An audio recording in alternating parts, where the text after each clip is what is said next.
Reformasi Polri menjadi salah satu tuntutan yang diusung dalam aksi demo akhir Agustus lalu.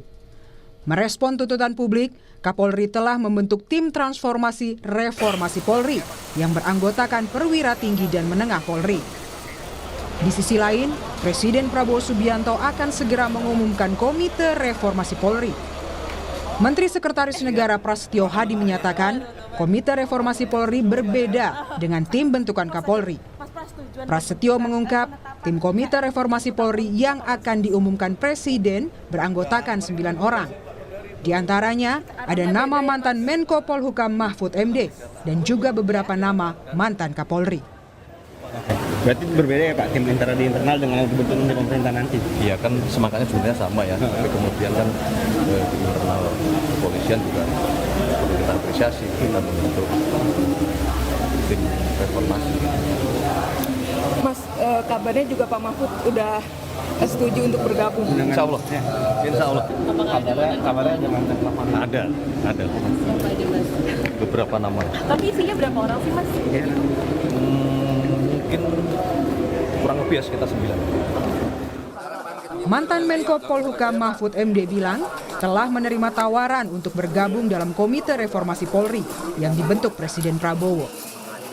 Nah, disitulah kami diskusi banyak, tetapi yang ingin saya pastikan dari diskusi yang panjang itu, saya hanya menyampaikan konfirmasi satu hal, bahwa saya menyetujui seluruh rencana Pak Prabowo untuk reformasi, dan saya bisa ikut membantu dalam tim reformasi Polri saja. Sebelumnya, Kapolri Jenderal Listio Sigit Prabowo telah mengumumkan pembentukan tim transformasi Reformasi Polri. Kapolri menegaskan pembentukan tim ini sebagai bentuk komitmen Polri untuk melakukan perbaikan institusi, meningkatkan transparansi, dan memenuhi harapan masyarakat. Harapan dibentuknya Komisi Reformasi Kepolisian, tentunya Polri juga mempersiapkan tim internal di dalam untuk kemudian melakukan evaluasi terhadap seluruh program yang sudah kita laksanakan, sehingga kemudian pada saatnya nanti masukan-masukan perbaikan yang diberikan pada kita segera bisa kita tindak. Dengan adanya 2 lembaga yang mengawal reformasi Polri, akankah Polri bisa semakin cepat berbenah, memperbaiki diri, sehingga menjadi lembaga yang lebih melayani dan melindungi masyarakat? Tim Liputan, Kompas TV. Dikawal 2 lembaga atau 2 tim, akankah proses reformasi Polri bisa berjalan lebih cepat dan lebih baik? Kita ulas bersama anggota Komisi 3 DPR RI Rudianto Lalo dan pengamat kepolisian Bambang Rukminto. Selamat malam Pak Lalo, juga Mas Bambang. Selamat malam. Malam. Dengan adanya 2 tim ini, DPR bagaimana mendesak bahwa tim ini harus bekerja dengan maksimal?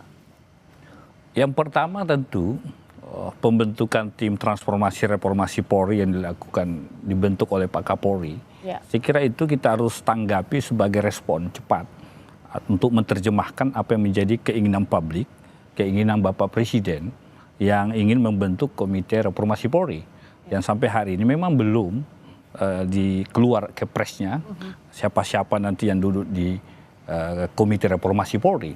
Kalau ditanya bagaimana nantinya, ini kan yang dibentuk Pak Kapolri kan internal ya, diisi oleh tidak akan tumpang tindih dengan yang dibentuk Presiden. Sementara Presiden tentunya akan pasti membentuk orang luar ya, ya di luar kepolisian.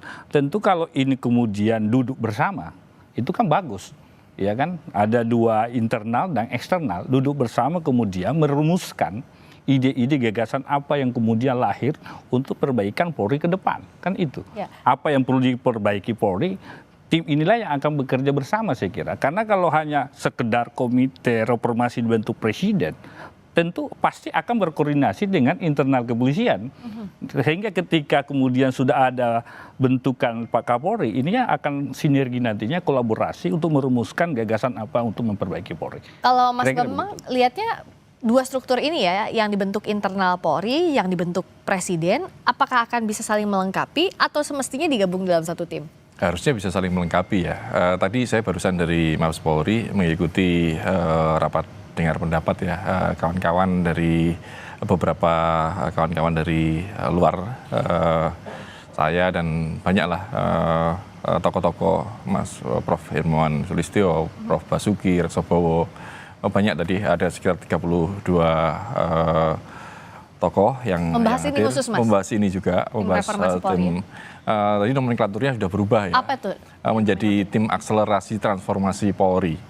Tim akselerasi transformasi Polri. Ya, jadi bukan tim transformasi reformasi Polri. Ya, kemarin kan jadi dengan diksi atau nomenklatur itu kan jadi bingung ini reformasi atau transformasi seperti itu. Tapi tadi sudah berubah. Artinya langkah-langkah strategis sudah dilakukan oleh Polri untuk mendengarkan apa masukan-masukan dari masyarakat. Itu harapannya sih memang ada percepatan terkait dengan upaya membangun Polri yang profesional seperti itu. Memang publik tentunya skeptis apakah karena ini diisi oleh kawan-kawan Polri sendiri 52 orang kan. Ya. Ini jangan-jangan ini hanya sekedar gimmick saja untuk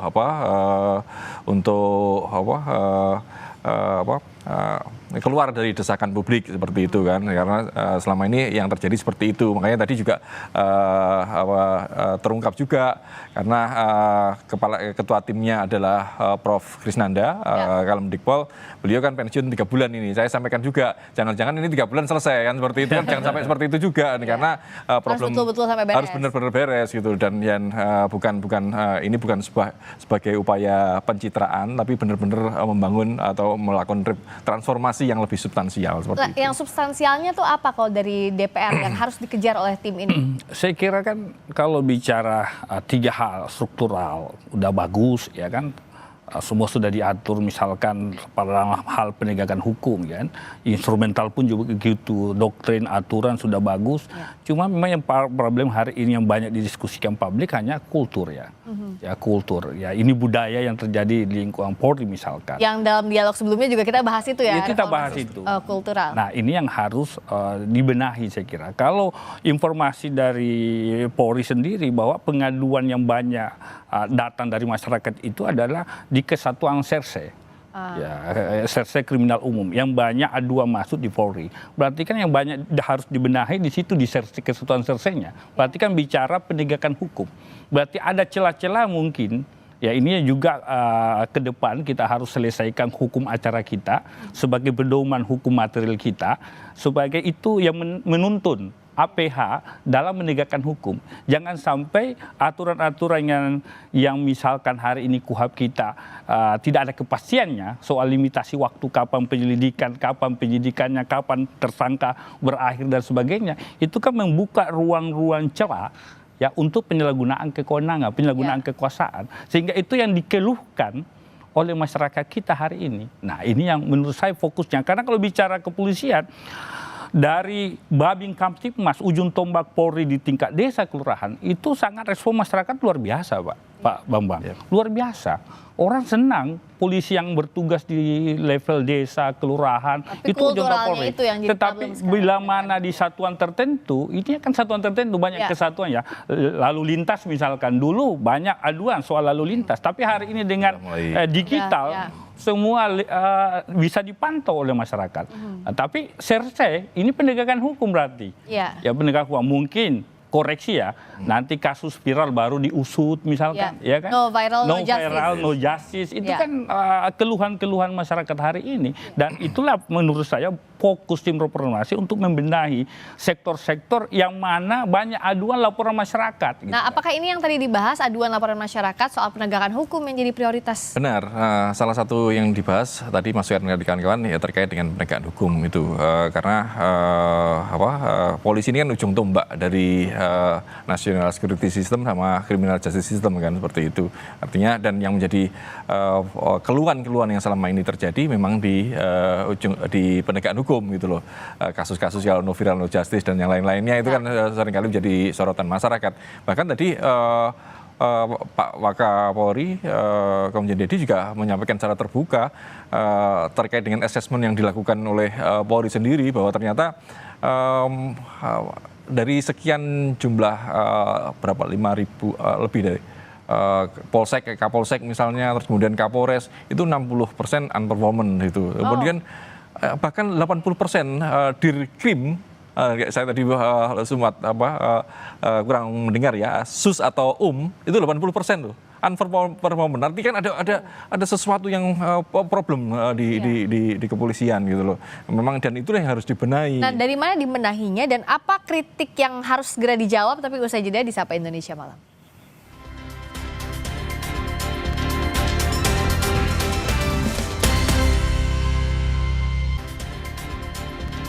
Masih membahas soal dikawal 2 lembaga atau 2 tim, akankah proses reformasi Polri bisa berjalan lebih cepat dan lebih baik? Kita masih mengulasnya bersama anggota Komisi 3 DPR RI Rudianto Lalo dan pengamat kepolisian Bambang Rukminto.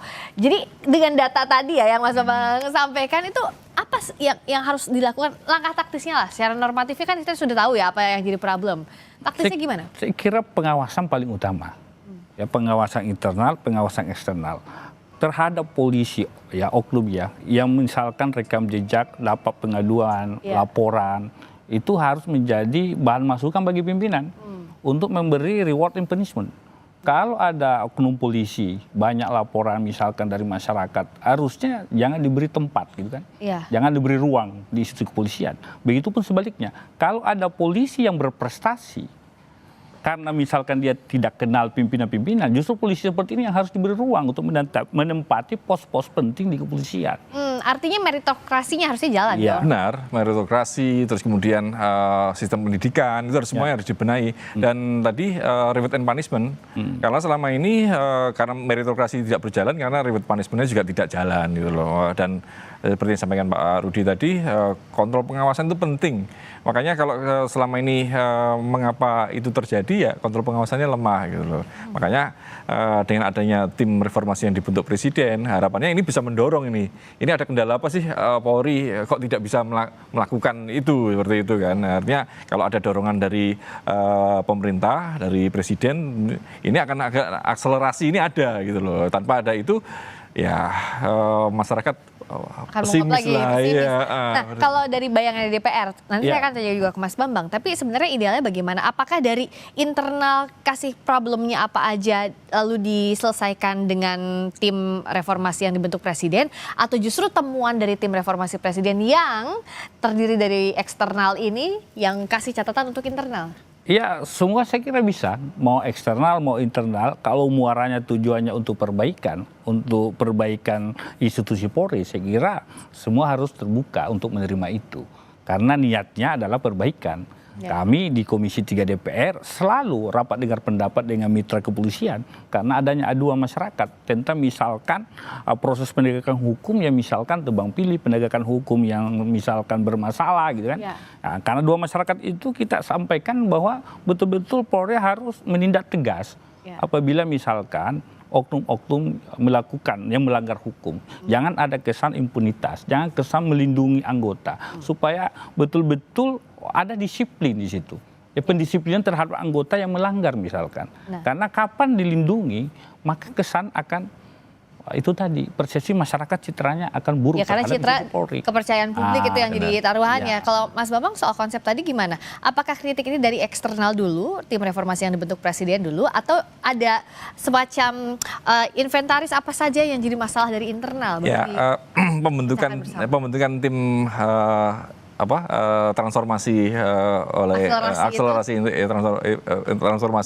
Polri ini salah satunya untuk menginventarisir problem di kepolisian. Tadi juga sempat dibahas apa problem-problem, apakah ada tekanan-tekanan politik sehingga reward and punishment tidak jalan seperti itu. Itu kan juga perlu, tidak mungkin Polri sendiri untuk menyelesaikannya. Makanya eksternal ini penting sekali untuk mendorong, untuk mendukung perbaikan di Polri gitu, seperti itu. Kalau terakhir dari DPR, apa yang ingin didorong segera dari tim ini?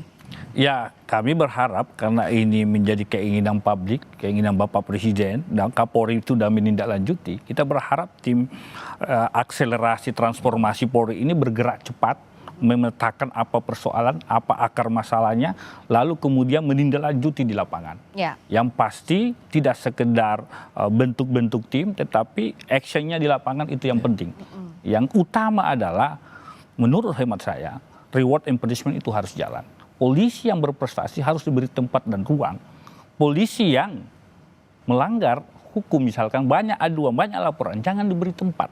Nah, kalau itu jalan saya kira polisi akan disegani dan dihormati. Mindset pola pikir harus dirubah bahwa polisi tidak bicara tentang kekuasaan eksklusif, tetapi tentang pelayanan. Kembali yang didudukan dalam konstitusi kita. Tugas polisi melayani, melindungi, mengayomi masyarakat, menjaga, memelihara keamanan dan ketertiban. Ya. Kuncinya itu. Dan jangan sampai jadi omon-omon aja karena momennya sudah ada, jangan sampai lewat begitu Jangan saja. momentumnya jangan seperti ini lewat terus. Ya, baik. Terima kasih Mas Bambang, terima kasih juga Pak Rudianto Lalu sudah hadir.